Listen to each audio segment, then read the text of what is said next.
Bonjour à tous, l'objectif de cette vidéo c'est de mettre en avant des ressources que j'ai trouvées utiles cette année comme éducateur dans un foyer de protection de l'enfance en Suisse, et de résumer en bref quelques idées, réflexions ou pistes d'action qu'elles m'ont apportées. En bref, c'est un essai de partager un peu ce que j'ai appris pour mon travail qui peut être utile à d'autres personnes. J'ai sélectionné environ 20 ressources sur des thèmes variés. Il y a du contenu qui concerne la violence, les abus sexuels, le suicide, le burn-out et d'autres choses un peu similaires. Donc si vous êtes sensible à ce genre de thème, n'hésitez pas à skipper le contenu, à prendre des pauses, à prévoir des moments de transition ou à vous faire quelque chose qui va vous faire du bien, ou encore à regarder une autre vidéo. Sans faire plus traîner, ma sélection de ressources pour 2023 commence avec Mitchell et Mitchell. C'est deux articles fondés sur l'accueil des jeunes en famille d'accueil ou en foyer, un moment très important pour elles, mais pas toujours très développé, avec des conseils de jeunes qui ont vécu cette expérience pour d'autres jeunes. Pour moi, c'était un excellent combo pour réfléchir, imaginer et préparer la phase d'accueil. On y trouve des témoignages où elles argumentent l'importance pour faire un câlin aux parents au départ, de surtout pas dire que tout va bien aller, d'éviter au possible de presser parce que ça fait peur, de permettre à celles qui souhaitent pas parler tout de suite du placement un petit temps de transition, ou d'autoriser un appel proche à l'arrivée. On a beaucoup d'exemples de questions qui vont intéresser les jeunes qui arrivent pour un premier placement, type où est-ce que j'irai à l'école, à quoi ressemble la chambre, et le foyer, qu'est-ce qu'il y a comme jeu, c'est quoi les règles, quand est-ce que je peux sortir, quand est-ce que je reverrai mes parents, qu'est-ce qu'on mange, comment se passent les week-ends et les vacances, qui va s'occuper de moi, comment sont les autres jeunes, est-ce qu'il y a des animaux, etc. À ce sujet, j'ai été super surpris de l'importance qui était accordée aux animaux de compagnie en foyer, qui pour certains deviennent presque les meilleurs amis, voire les seuls amis. C'était un point important pour moi aussi, parce qu'il est assez typique que dans les foyers, on interdise les animaux de compagnie, et donc on se prive d'une certaine manière aussi de cette ressource. En termes de conseils, par exemple, les jeunes recommandent aussi aux autres de poser des questions, de dire ce qu'ils aiment pas et ce qu'ils aiment, de garder d'anciens souvenirs de la maison qui sont positifs, de passer du temps avec les animaux de compagnie qu'on peut trouver dans le foyer, d'éviter au début d'arriver avec des crises, d'expliquer comment ils se sentent, quels sont leurs besoins, et de se laisser le droit de demander à aller chercher un autre foyer. En termes de petites astuces, il est conseillé aussi de faire un tour de la maison, du voisinage, des animaux, des règles, de jouer ensemble, de parler de ce qu'on aime et de ce qu'on n'aime pas, d'offrir, décorer la chambre et de chercher les petites habitudes qu'elles avaient avant et qui les rassuraient. Opliger 2016, c'est un travail de diplôme, cette fois sur la spiritualité en foyer. J'ai bien aimé ce travail parce que c'est un sujet que je trouve particulièrement peu abordé. C'est d'ailleurs un des résultats de l'étude et où il y a un peu tout qui reste à apprendre, d'une certaine manière. Principalement, on a un aumônier qui présente ce qu'il peut offrir au foyer entre des ateliers de discussion, des lectures, des contes, des présentations sur l'éthique, sur les valeurs, des choses qui ne sont pas forcément en soi reliées à une religion particulière non plus. On a aussi des exemples de stratégies pour rendre les fêtes dans le foyer plus laïques, par exemple retirer des décorations type les anges, la crèche, le sapin de Noël, changer le nom qu'on donne à ces moments de fête. On termine avec une présentation d'un programme vaudois qui s'appelle Respire ERV, qui est justement une ressource pour la spiritualité dans les foyers. Angelo 2018, c'est encore un travail de diplôme, cette fois sur l'usage des réseaux sociaux en foyer, avec de nombreuses mises en garde quant aux compétences des jeunes pour contourner les interdits des adultes, type trouver un Wi-Fi alternatif, partager des connexions, récupérer des mots de passe, cacher un smartphone en plus sous l'oreiller, filmer hors de la vue des adultes, ou encore maintenir des faux comptes sur les réseaux sociaux. Ce qui m'a marqué, c'est l'aspect opportuniste et très spontané, euh, avec des éducateurs qui expliquent qu'en fait, un peu du jour au lendemain, ils sont allés voir la direction, ils ont dit, OK, on aimerait monter cet atelier, voilà pourquoi, voilà comment ça va se faire, et qu'il n'y avait pas nécessairement besoin d'avoir un grand groupe de personnes, un énorme concept, et des tailles de textes et d'arguments derrière. On a quelques exemples d'ateliers ensuite à réaliser, type chercher qu'est-ce qu'on trouve sur quelqu'un sur Internet, déterminer si une image elle a été modifiée, retouchée ou pas,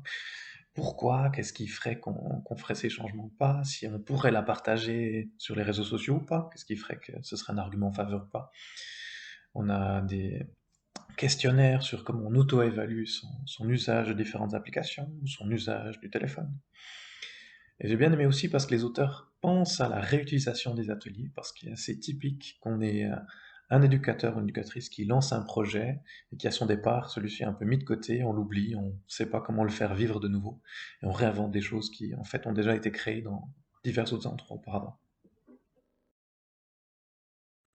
Une L 2000, c'est un petit livre sur les stratégies éducatives avec les enfants. J'aime pas trop le titre, mais c'est plein d'idées intéressantes, comme susciter l'esprit de compétition pour qu'un enfant s'habille plus vite, emmener des jeux à faire en voiture pour les longs trajets, utiliser un minuteur à table pour progressivement délimiter et prolonger le temps repas plutôt que ce soit quelque chose d'un peu abstrait. Encore des exemples de jeux pour apprendre aux tout petits à mieux tolérer la distance avec l'adulte, comme des chasses au trésor.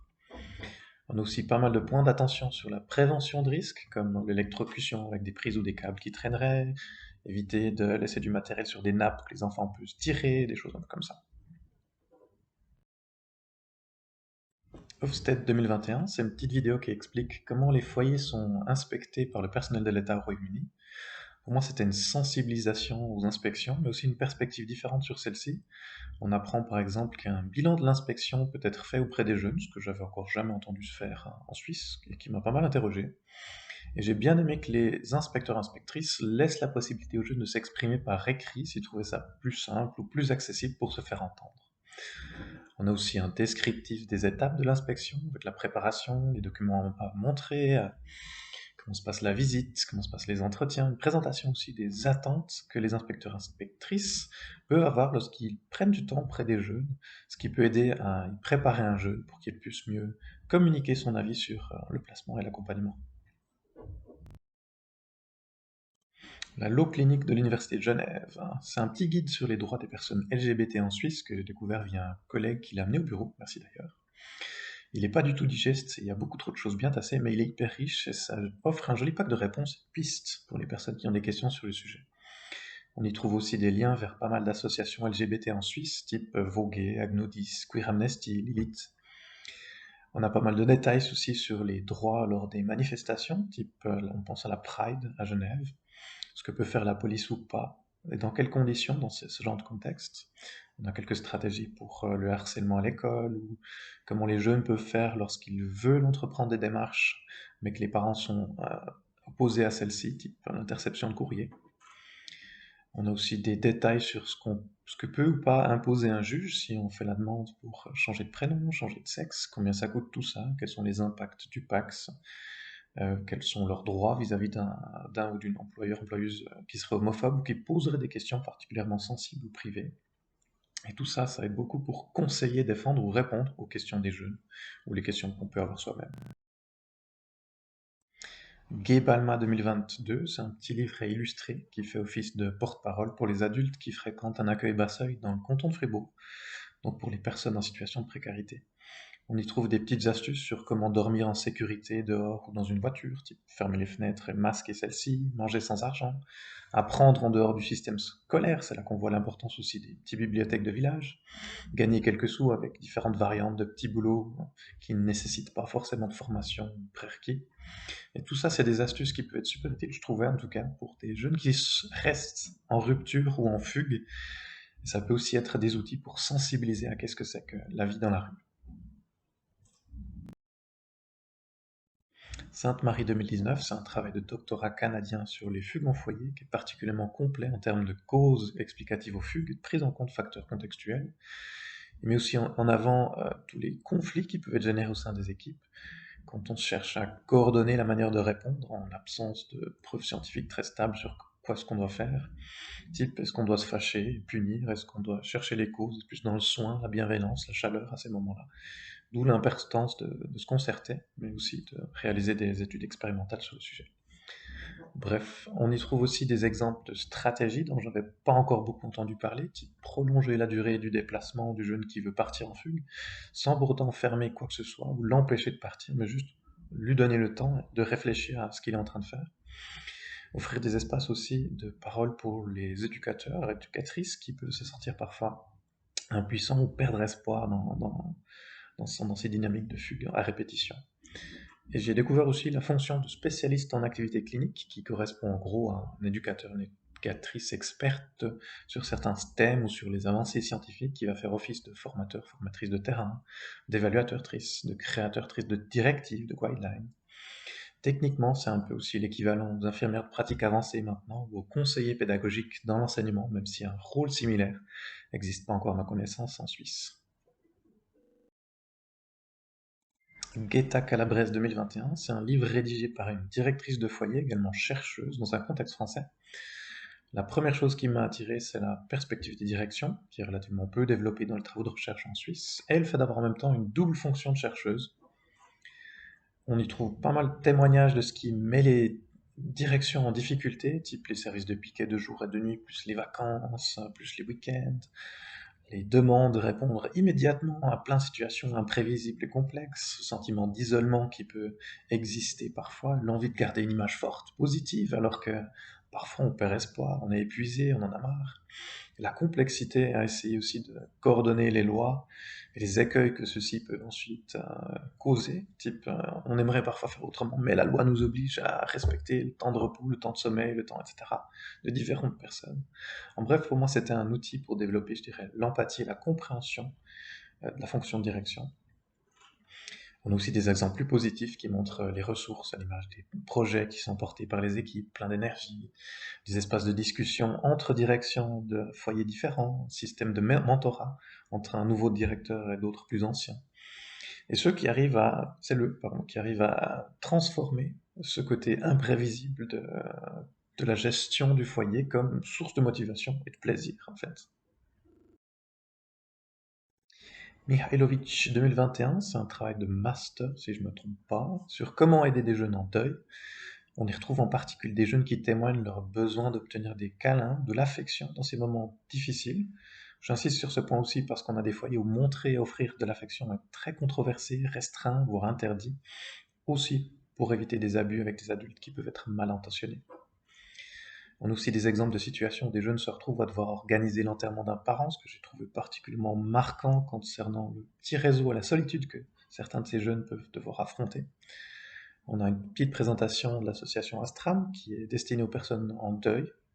avec quelques pistes d'action, type prendre un temps individuel avec le jeune, permettre de rester à l'écart ou non, selon ses souhaits, offrir des distractions, alléger certaines règles,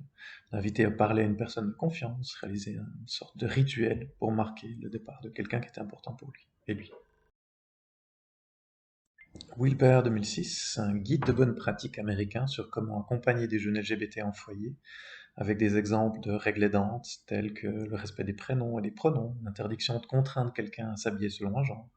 normaliser et affirmer le droit d'aimer une personne du même sexe au foyer. Il y a aussi noté la pertinence de recruter du personnel LGBT spécifique qui sera largement plus sensible à ce sujet. On trouve aussi des exemples de mauvaises pratiques avec du personnel éducatif qui est ouvertement homophobe, la stigmatisation qui peut se créer et se maintenir au sein des foyers, l'exclusion de ces personnes-là de certaines activités et la normalisation parfois même de ces comportements dans les foyers. Au département des services sociaux 2012, il s'agit d'un manuel destiné aux familles qui s'occupent de jeunes ayant des comportements sexuels inadaptés. Ce que j'aime beaucoup, c'est qu'il les présente plusieurs échelles qui illustrent quels actes sont entre guillemets normaux ou attendus à quel âge ou pas, ce qui peut aider à évaluer des situations qu'on a pu observer avec un cadre de référence. On a aussi des descriptions de situations qui peuvent susciter des comportements sexuels chez d'anciennes victimes d'abus, par exemple lors du coucher, lorsqu'un jeune se déshabille, lorsqu'il a peur ou encore à son anniversaire. Ça aide d'une part à être attentif à ces déclencheurs, à les anticiper, en tout cas en partie. On va comprendre certaines réactions à caractère sexuel. Manuel présente aussi quelques exemples de pression qui peuvent mener ces personnes à changer leur version, ce qu'ils ont dit, rétracter des allégations,